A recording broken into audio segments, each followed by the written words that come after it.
Compte rendu de la 4e réunion restreinte du gouvernement du jeudi 11 décembre 2025. Le président de la République, chef de l'État, a présidé ce jeudi 11 décembre 2025 à la Cité de l'Union africaine, conformément à l'article 54 de l'ordonnance 24/88 du 11 octobre 2024 portant organisation et fonctionnement du gouvernement, modalités de collaboration entre le président de la République, le gouvernement ainsi qu'entre les membres du gouvernement, la 4e réunion restreinte du gouvernement. 3 points étaient inscrits à l'ordre du jour. 1. Communication du président de la République, chef de l'État. 2. Points d'information. 3. Examen et adoption de textes. Au chapitre 1 du Conseil de ministres de ce jour, le président de la République avait un point unique dans sa communication. Il s'agit de l'aggravation de la situation sécuritaire dans l'Est du pays.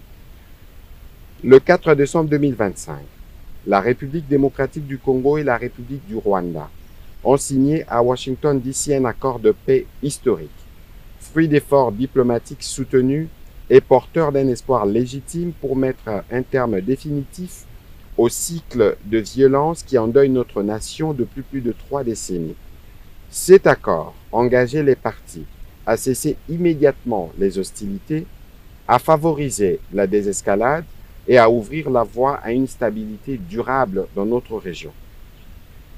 Cependant, le président de la République a déploré avec la plus grande fermeté que, à peine quelques jours après la signature de cet instrument, la République du Rwanda ait choisi de violer ses engagements. Elle a intensifié les opérations offensives dans les provinces du Nord Kivu et du Sud Kivu avec pour objectif manifeste de s'emparer de nouvelles agglomérations. Cette escalade militaire, contraire à l'esprit et à la lettre de l'accord de Washington, aggrave dramatiquement une situation humanitaire déjà critique. Pertes en vies humaines, déplacements massifs, destruction d'infrastructures, traumatisme collectif et précarisation accrue de populations déjà fragilisées. Face à cette nouvelle provocation, le président de la République en a appelé à la responsabilité et à la vigilance de toutes les institutions de la République. Il a invité le gouvernement, sous la coordination de Madame la Première ministre, à travers le vice-premier ministre, ministre de l'Intérieur, Sécurité et Décentralisation, ainsi que le vice-premier ministre, ministre de la Défense nationale et ancien combattant, à demeurer pleinement mobilisés. Il a également invité l'ensemble de nos forces de défense et de sécurité à maintenir le niveau d'alerte requis pour faire face à cette énième agression et protéger l'intégrité territoriale de notre pays. Dans cet esprit, le président de la République a annoncé la convocation imminente d'une réunion interinstitutionnelle ainsi que d'un Conseil supérieur de la défense élargi afin d'approfondir l'analyse de la situation et d'arrêter en toute souveraineté les options appropriées pour maîtriser l'évolution des opérations et garantir partout la sécurité de nos populations. Au deuxième chapitre du Conseil restreint de ce jour, relatif aux points d'information, un seul point d'information, les chefs d'état-major général de forces armées de la République démocratique du Congo, spécialement invité à cette réunion, a fait le point de la situation sécuritaire sur les différents terrains opérationnels.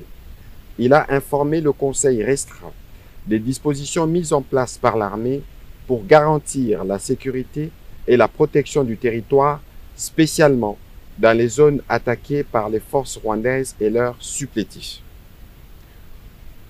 Au troisième chapitre du Conseil de ministres de ce jour, relatif à l'examen et à l'adoption d'un projet de texte, le ministre d'État, ministre de la Justice et garde de Sceaux a présenté au Conseil les projets de loi portant prorogation de l'état de siège à partir du 18 décembre 2025.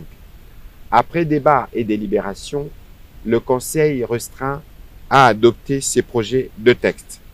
Commencé à 15h48, la réunion restreinte du gouvernement a pris fin à 17h20.